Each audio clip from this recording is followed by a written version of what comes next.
Good morning, my dear students. I am Dr. Sabarinath Ravichandar. I am a consultant pulmonologist.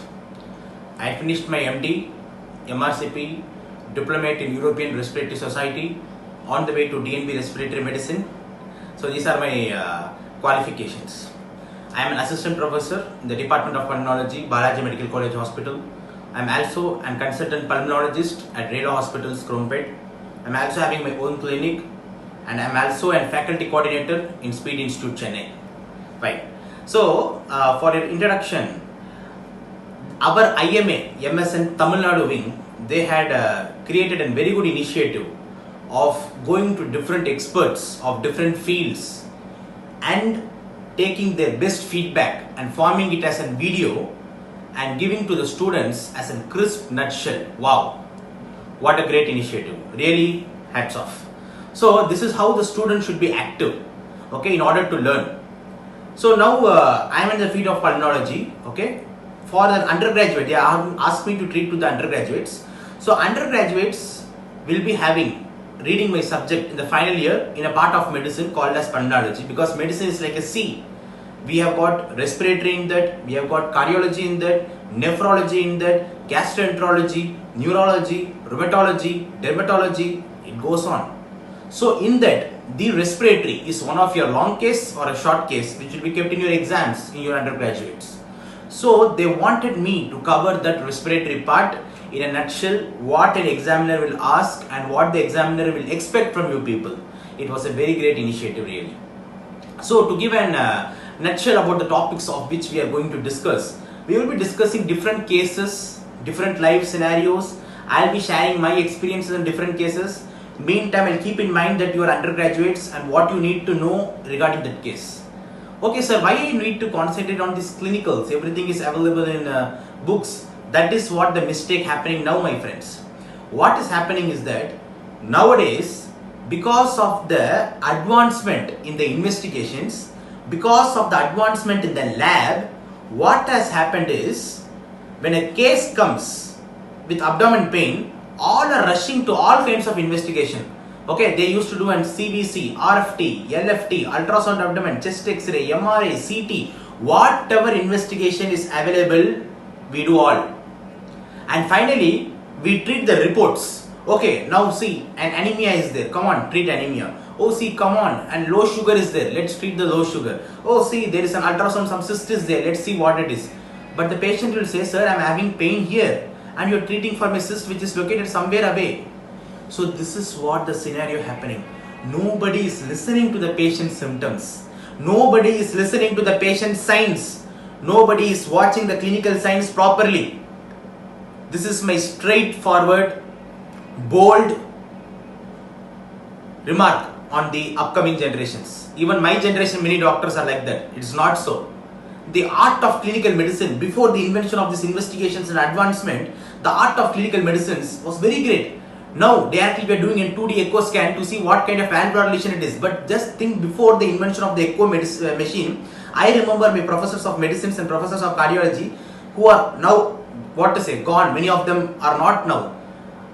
Many of them have passed away and many of them have left the practice. They just used to keep the stethoscope and just say, oh, this is an MS with MR and AS with AR. Oh, this is an MS with VSD present. And they will even say this much should be the ejection fraction. When we do the echo and confirm, it will be same. How are they able to diagnose just with the stethoscope? And we people are not able to. There only I found that our art of clinical medicine is dying. That's not so. The art of clinical medicine should never die. We should not send the patient for investigation. You itself think, doing 1000 investigations, 100 investigations, and then finding a positive point and treating it, is it right? Or you yourself taking the full history and examination and coming to a proper differential diagnosis and doing one investigation which is going to confirm your diagnosis, who is called a doctor? I think the second case is called as a doctor, not the first case. But what the generation now is doing is to investigate all and treat the reports. Very sorry. Just think how much the patient will spend for it. 100 investigations, 20,000 for investigations, gone. But before, what they used to do? Just 200 rupees or 300 rupees consultation fees, one investigation to confirm some 500 rupees, and total burden of 20,000 is reduced to 1,000 rupees. So think in lot ways. Why I want to give you this as an intro means, here I am not only going to speak about just pulmonology. I want to motivate you people what clinical medicine is all about, what clinics is all about. I am a pulmonologist, I totally agree, but I am a very good physician too. That is very important. So you people all have to know how to handle the cases very perfectly. Don't go for unnecessary investigations. Be very precise. For that you need a proper clinical sound knowledge, in which all these many books are not going to help you. These books are secondary. Seeing the patient, analyzing the symptoms, listening the signs. 1,000 times I have heard the murmur of MS. 1,000 times I have heard wheeze. Lakh times I would have heard the fine end inspirate interpretations found in ILD. So I found that is totally, this is ILD, this is Velcro Krebs. This is how it goes. We don't need a CT scan to diagnose ILD. By proper symptoms, signs, we can diagnose it as ILD. This knowledge should be attained to each and every doctor present here. This is since Tamil Nadu, everybody in Tamil Nadu should be perfect. Be whether you are government college or private college, no problem. But be very precise in clinical medicine. So with this small intro, don't think that I am very harsh to you people or I am talking and everything. I am just advising. Because we are the new generations, new upcoming doctors. Our old doctors are going away and we are the new ones to blossom. When we are the new ones to blossom, we should be the ultimate, we should be legends.